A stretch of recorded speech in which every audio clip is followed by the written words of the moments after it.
LLM이 인간 지능에 도달하지 못할 것이라고 했고요. LLM 뭔지 아시죠? 여기 보면 밑에 나올 것인데 여기 나와 있네요. 대규모 언어 모델, large language model이죠. 이게 이제 챗 GPT, 뭐 제미나이, 메타의 라마 뭐 이런 것들이에요. 여러분들이 주로 요새 AI라고 얘기하는 거. 내가 뭔가 타자를 쳤더니 친구처럼 대답을 해줘. 말로 물어봤는데 정말 이 나라 말, 뭐 저 나라 말 다 잘하네라고 하는 거 이제 대규모 언어 모델이라고 했잖아요. 거기에 이분 아직 알렸는지 있는지 잘 모르겠어요. 부사장 겸 수석 과학자가 뭐라고 했냐면은 LLM은 인간처럼 추론하고 계획하는 능력을 결코 달성하지 못할 것. 그래서 LLM이 어떻게 기능하는 거냐면 단어나 문장이 복잡하게 배열돼 있을 때 문장의 구성이 통계학적으로 가장 일반적으로 쓰이는 형태를 취하도록 학습된 언어 모델을 수억 개에서 수천억 개 단위로 모아놓은 것이다. 그러니까 얘가 이 챗GPT가 정말 생각을 잘 해서 사람처럼 막 생각을 해서 말을 하는 게 아니고 인터넷에 있는 많은 정보들을 긁어다가 어? 요 단어 다음에 요 단어가 주로 나오네. 사람들이 이런 질문을 했을 때 요런 문장의 구성으로 답을 해주네? 라고 하는 거를 통계학적으로만 표현할 뿐이다라고 얘기를 한 거죠. 그래서 논리에 대한 이해가 매우 제한적이고 물리적 세계를 이해하지 못한다. 지속적 기억력이 없으며 합리적 정의를 추론할 수 없고 계층적으로 계획할 수도 없다. 라고 이제 얘기를 했습니다. 이 사람이 얼마나 유명한 사람이냐면 AI 4대 천왕으로 꼽힐 정도로 유명한 사람이라고 합니다. 그러니까 저는 이거 모르는데 어쨌든 메타의 이 부사장 겸 AI의 전 세계 4대 천왕이 이 LLM이라고 하는 현재 인간들이 이 인공지능이라고 하는 것이 사실은 대단한 게 아닐 수 있다. 정말로 인공지능이 아닐 수 있다라고 얘기를 한 거죠. 여기에서 저는 뭘 생각하게 됐냐면,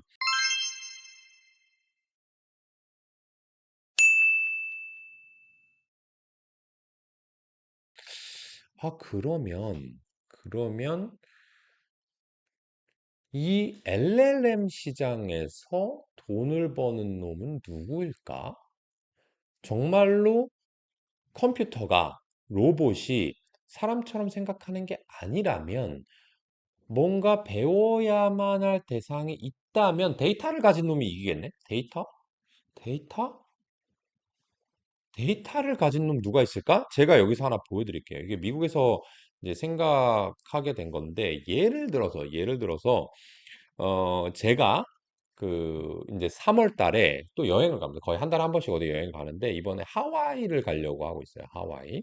그러면 내가 그냥 옛날에는 뭐 이렇게 쳤을 겁니다. 하와이 트립이라고 쳤어요. 그러면 엑스피디아도 나오고요. 비아터라고 하는 이게 트립어드바이저닷컴에 있는 어, 이 액티비티 예약하는 사이트인데 상당히 잘 돼 있어요. 그리고 트립어드바이저의 성장 동력 중에 하나니까 공부해 보셔도 좋을 것 같고요. 그다음에 여기 보시면 이건 아마 구글이 이 큐레이팅한 인기 여행지 뭐 이런 게 나오고요. 그다음에 관련 질문들 이것도 구글이 나온 거죠. 이 관련 질문이라고 하는 거는 말하자면 예전에 네이버 지식인 같은 것들이에요. 근데 사실은 이렇게 검색하는 사람이 이제 많지 않죠. 하와이 트립이 뭔지 몰라서 검색하는 사람이 많을까요? 이럴 때는 광고가 뜰 수밖에 없어요. 근데 내가 정말로 뭔가 궁금한 게 있다라고 쳐볼게요. 그럼 제가 이렇게 쳐봅니다.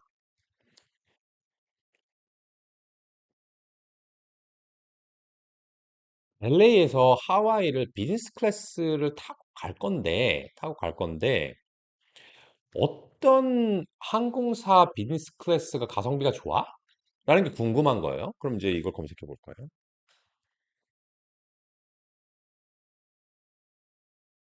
그러면 여기 이런 게 하나 뜹니다. 그죠? 레딧이라는 게 뜨는데요. 요거 눌러볼게요.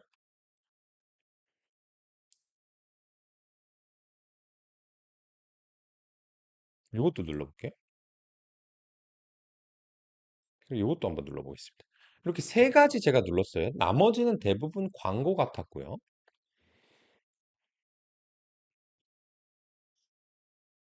한국말로 빨리 보기 위해서 번역해 보겠습니다.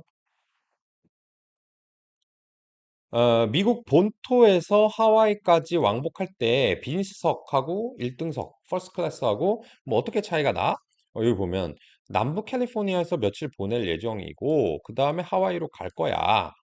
최소한 비즈니스석을 원한다고 생각해 라고 했더니 대부분 국내에서는 비즈니스 클래스를 제공하지 않습니다. 퍼스트 클래스만 제공합니다. 여분의 다리 공간이 있는 이코노미 클래스. 이건 뭐 이코노미 컴포트 아니면은 프리미엄 이코노미 이런 거죠.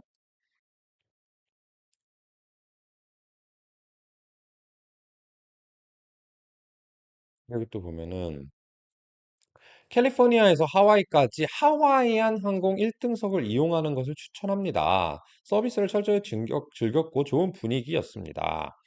출발 공항과 비행기에 따라 1등석은 평면 좌석을 제공할 수 있습니다. 우리는 그렇지 않았으면 멋진 경험이었어요. 이게 무슨 얘기냐면 평면 좌석이 플랫 시트라고 하는 건데 우리나라 얘기로 하면 비즈니스석이나 그 퍼스트 클래스에 보면은 아예 누워서 가는 거 있잖아요. 근데 미국의 국내선은 비즈니스 클래스나 퍼스트 클래스라고 하더라도 이 플랫 시트 누워서 가는 시트를 제공하지 않는 경우가 훨씬 더 많습니다. 그러니까 저 같은 경우는 이제 허리가 아파서 비즈니스 클래스나 퍼스트 클래스를 타는 건데 탔는데 좌석만 넓어. 안 젖혀져. 그러면 전 어차피 뚱뚱하지 않잖아요. 마른 체형이잖아요. 넓은 게 필요가 없어요. 젖혀지는 게 중요해. 근데 젖혀지진 않고 넓기만 하다? 근데 돈은 똑같이 네다섯 배 내야 되거든요. 비즈니스 클래스 타려면. 그러면 별로 불필요한 거죠. 여기도 마찬가지예요. 베스트 에어라인을 하와이 갈 때 어떤 거냐라고 했더니 직항편으로 가는 항공사. 오전 항공편이 오후 항공편보다 좋습니다. 섬에서 많은 시간을 보낼 수 있어요. 사우스웨스트, 이거 버피지 좋아하는 항공사죠. 사우스웨스트는 수화물 위탁 요금을 부과하지 않습니다. 대부분 다른 항공사의 경우 한 번 탈 때마다 가방 한 개당 30달러씩 이제 듭니다. 선택권이 있다면 하와이안 항공을 선택하세요. 기내 와이파이는 없지만 탑승하는 순간 휴가에 온 것 같은 기분이 듭니다. 하와이안 항공 타는 게 이런 기분이. 아까 앞선 게시물에도 비슷한 거 나왔었죠. 하와이안 항공 타면 그 기분이 좋아진다. 무슨 느낌인지 이제 알 것 같아요. 그러면 이제 선택할 거에 대해서 제가 처음 그냥 비즈니스 클래스 위치 에어라인스라고 쳤을 때 하고는 제가 앞으로 어떤 부분을 하와이 여행 갈 때 검색할지가 또는 알아볼지 물어볼지가 결정이 되는 거죠. 나 분위기가 중요해. 벌써 알로하 하는 분위기가 원해 하면 하와이 항공 타는 거고요. 나 허리가 아파. 그러면 퍼스트 클래스나 비즈니스 클래스를 타는데 플랫 시트를 제공하지 않는 경우가 있으니까 조심해야 돼. 또는 나는 그냥 스카이 스캐너에서 요금 검색해가지고 가장 싼 데 가려고 해. 근데 사우스웨스트는 이 수화물 요금을 안 받고 나머지는 받으니까 30달러, 왕복 60달러씩 계산해야 돼라는 정보가 나오잖아요. 이게 여러분들 많이 들어보셨을 레딧이라는 사이트입니다.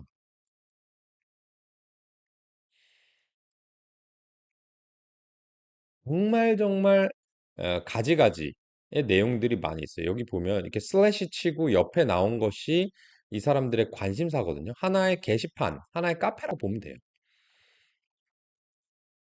정말 미국 기준, 현재 LA 기준으로는 내가 어떤 거라도 원하는 게 하나 있다, 궁금하다라고 하면 레딧에 없는 게 없는 것 같아요. 오히려 그냥 구글에 쳤을 때보다는 훨씬 더 많은 정보가 나옵니다. 그래서 심지어는 저는 뭐라고 키워드를 치고 뭐 예를 들면 하와이 에어라인스 치고 스페이스바 한번 누르고 그다음에 레딧이라고 치면 이 사람들의 실시간 포스팅과 리뷰들을 볼 수 있어가지고 소비자들한테 아주 강력한 가치를 주고 있거든요.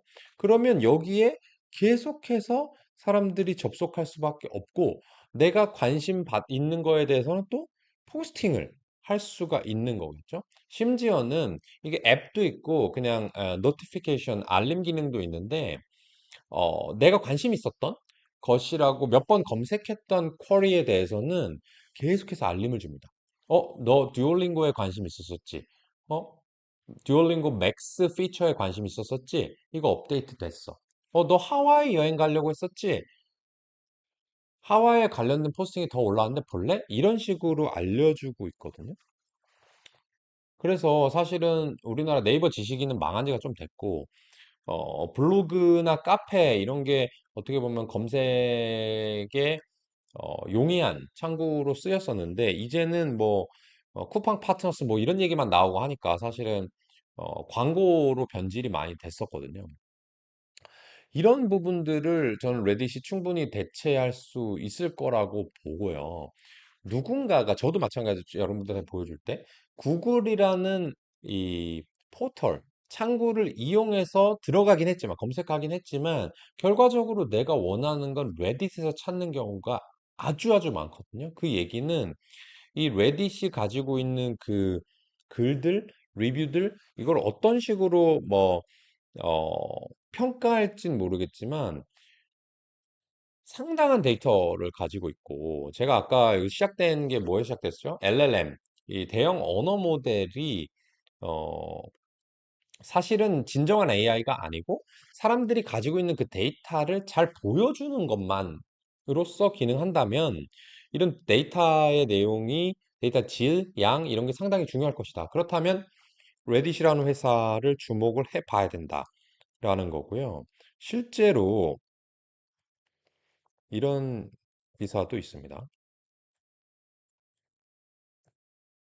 레딧 CEO가 레딧 컨텐츠가 세계 최고 AI 학습 데이터 중 하나다라고 얘기를 했고요.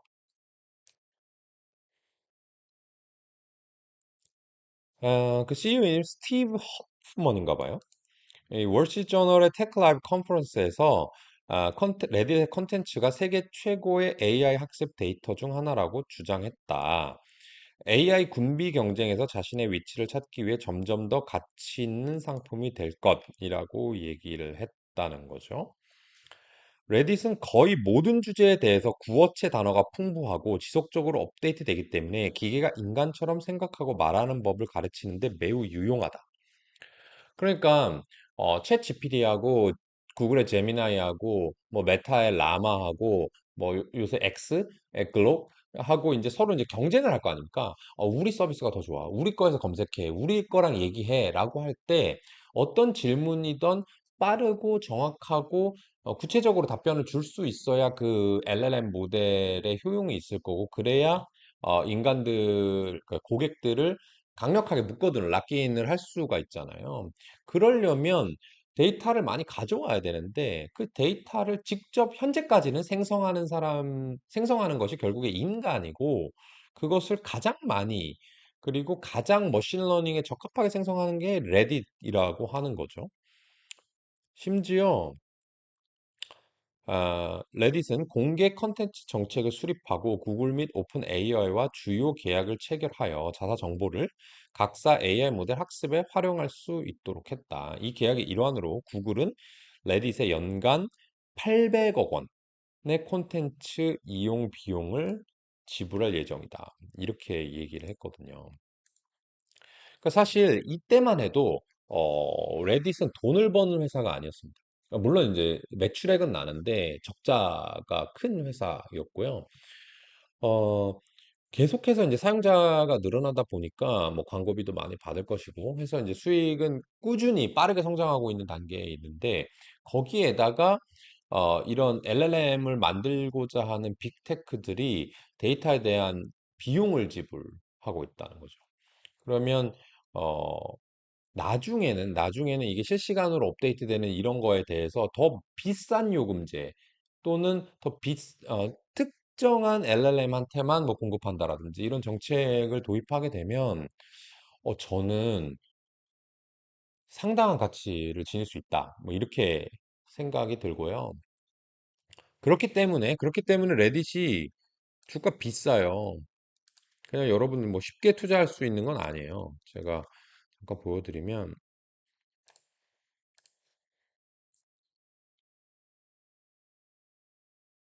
레딧이 2024년 3월 이 상당히 AI가 관심 많을 때 상장을 했고요. 50달러 정도에 상장을 해서 거의 200달러까지 네다섯 배 이상 주가가 1년 만에 올랐습니다. 참 안타까워요. 시가총액이 300억 불이니까 거의 50조 가까이 되는 우리나라의 다섯 손가락 안에 드는 우리나라 코스피로 넘어온다면 다섯 손가락 안에 드는 정도의 시가총액이 됐고요. 실제로 이게 뭐 하는 회사냐면 그냥 게시판 회사예요. 게시판. 네이버 카페라고 말하자면. 네이버 카페 합 정도인데 이런 식으로 어, 퍼졌고요.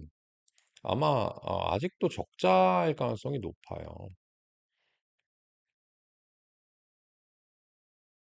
네. 이 매출액은 엄청나게 빠르게 성장하고 있죠. 여기 보시면 2020년 2억 불, 4억 불, 6억 불, 8억 불, 13억 불, 거의 한 50% 이상의 성장률을 보이고 있고요. 근데 아직까지 적자입니다. 아직까지 큰 적자. 2024년까지도 큰 적자를 보고는 있는데 이 회사가 굳이 적자를 많이 봐야 될 이유가 있을까라고 생각해 보면 그것도 저는 뭐 별로 잘 모르겠어요. 레딧을 쓸 때, 내가 글을 많이 썼으니까 너한테 돈을 줄게. 이런 모델은 아니었던 것 같거든요. 그러면 글은 사용자가 쓰잖아요. 글은 사용자가 쓰고, 거기에 있어서 광고 붙이고, 그 데이터 팔아서 돈을 벌기 때문에, 레딧이 수익성이 안 좋을 이유가 저는 별로 없다라고 보여지고, 아까 말씀드린 그 LLM 회사들의 이 경쟁적인 데이터 수집, 데이터 구매가 이루어진다면, 그거는 가만히 있는데, 야, 우리 데이터 요만큼 가져가. 대신 돈 내야 돼. 라고 하면, 뭐 영업할 필요도 없어요. 전 세계 LLM을 만들 수 있는 회사가 몇 개 있겠습니까? 다 알고 있는 회사일 거고. 가만히 있으면 수익성이 엄청나게 좋아질 수 있는 그런 회사이기 때문에 반드시 한번 주목을 해봐야 된다라는 생각 들고요. 마지막으로 최근 얘기를 좀 보여드리면, 어, 레딧의 주가가 구글 알고리즘 변경 이후에 사용자 감소, 뭐 감소라기보다는 사용자의 증가 예측을 틀렸을 것 같아요. 아마 목표가 얼마 있었는데 그 목표를 미스한 이유로 주가 급락했다라는 거고요.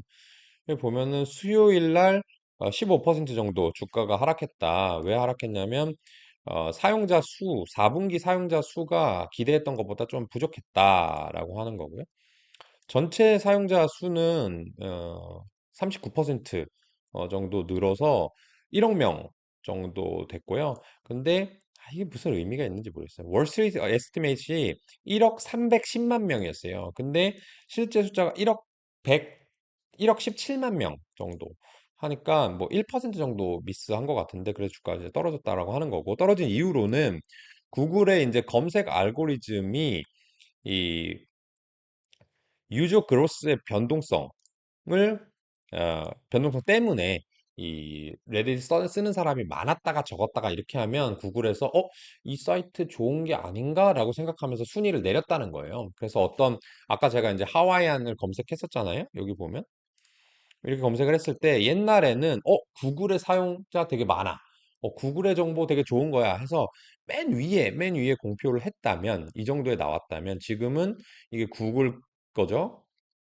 구글이 아예 크리에이팅 한 정보, 그다음에 광고, 광고, 광고, 광고, 구글 관련 질문 하고 또 이제 밑에 내려가서 6대에 나왔잖아요. 근데 과거에는 이거 정보가 레딧의 정보가 훨씬 더 위에 있었다는 거죠. 근데 이게 좀 밑으로 내려가면서 사람들이 레딧 어디 갔지? 레딧 눌러야지라고 할 수도 있지만 그렇지 않고 그냥 다른 거 눌러야지라고 하게 되면 레딧에 이제 들어가는 사람, 들어갔다 나왔다 하는 사람이 적어지게 되고 그럼 레딧의 가치가 좀 떨어진다라는 얘기인데 사실 제가 이제 말씀드리고자 하는 거는 구글이 갑이냐, 레딧이 갑이냐라고 했을 때 LLM이 대세가 될 거고, 그런데 그게 정말 인간과 같은 인공지능이 되는 게 아니다라는 대전제가 있다라고 하면 저는 구글보다 레딧이 갑이 될 가능성이 있다라고 말씀드렸습니다. 구글과 레딧이 만약에 레딧이 일반 사이트고 구글이 검색 포털이야. 그래서 모든 사용자가 구글 포털을 통해서 레딧에 이제 들어간다라고 하면 구글이 갑이겠죠. 근데 그게 아니고 앞으로 많은 인터넷 유저들이 구글에서 뭘 치는 게 아니라 그냥 챗GPT에서 친다든지 제미나이에서 물어본다든지 하는 것으로 이 정보에 대한 접근, 포털 방식이 바뀐다라고 하면 어차피 구글 검색의 가치가 점점 떨어질 거고 그러면 레딧이 가지고 있는 이 정보를 가지고 어떤 LLM이 더 인간답게 더 확실한 정보, 더 좋은 정보를 빠르게 싸게 제공할 수 있느냐이기 때문에 그렇게 되면 레딧이 갑이 되는 거죠. 그렇다면 지금 보고 있는 이 CNBC의 뉴스와 같은 일이 일어났을 때 사실은 어, 관심을 더 많이 가져봐야 될 이슈인 거죠. 기존의 이 힘의 지형이 레딧은 일반 커뮤니티 사이트고 구글이 항상 그럴 땐 갑이야 라는 생각을 하던 사람들이 많을 때에 시장 참여자들의 반응이 안 좋게 일어나고 있는데 사실 내가 생각하고 있는 거는 그런 방향이 아니라고 한다면 투자할 때 상당히 용이한 그런 시기가 되겠습니다. 자, 여기까지입니다. 오늘의 떡밥 해수. AI 시대의 진정한 승자는 데이터 왕, 레딧일 수도 있겠다라는 말씀을 드렸고요.